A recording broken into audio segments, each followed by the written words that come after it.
I remember when I came out of, coming out of anesthesia and stuff I remember this verse came to mind. The Lord gave it to me, 41:10 in Isaiah. Fear not, for I am with you. Be not dismayed, for I am your God.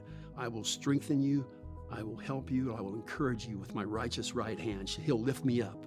And he's done that. He lifted me up and kept me going, My name's Al Phillip, and I'm 70 years old. I'm a retired truck driver. First time I experienced Loma Linda, I was in a bad truck accident back in 2005.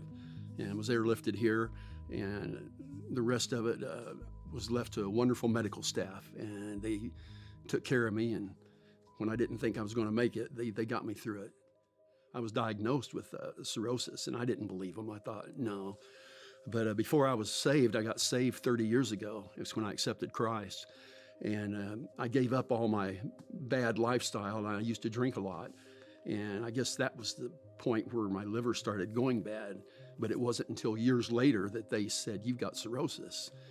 I just shunned it off and didn't think it was important. So as time went on, I ended up getting sick. And so I came to the ER here, and I was bleeding and everything. So that's when I met Dr. Rakowski. She was the girl on duty that day, and they took care of me, got me in, and she did an endoscopy, and it was good. The bleeding stopped, and I was back home.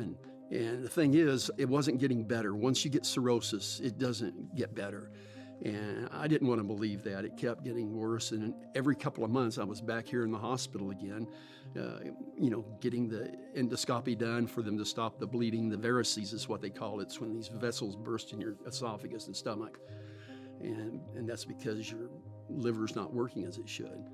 They called me one day, and Doug Peterson, who also works in Transplant Clinic, he wanted me to start coming in every other day for blood work because they really watch your blood work. And he said there could be a possibility that maybe there'll be a liver become available. I said, yeah, I'll do that.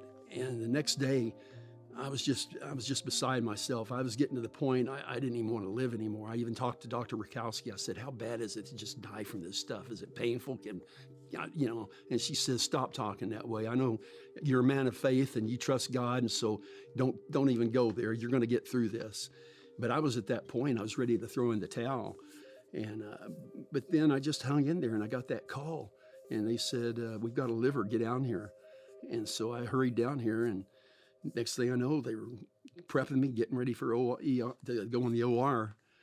And then I woke up in ICU. Like it's called here, the healing and teaching ministry of Jesus Christ. That's what this hospital is known for.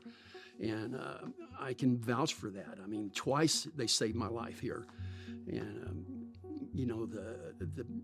the occupational therapist and stuff, I had respiratory therapist. You name it. The phlebotomists that come in to take your blood, they were awesome. I still remember Abraham. He was one of my favorites. Every morning, 4 o'clock, he's in there taking blood. But, they take care of you here. I can't say enough good things. I've been in other hospitals for various things, but Loma Linda goes above and beyond. Being an old retired truck driver that I am, I've been in and out of the hospital a few times, especially since my cirrhosis of the liver. And I've watched a lot of different people with all kinds of different positions and jobs here, nurses, doctors, x-ray techs. I'm so thankful for many of them,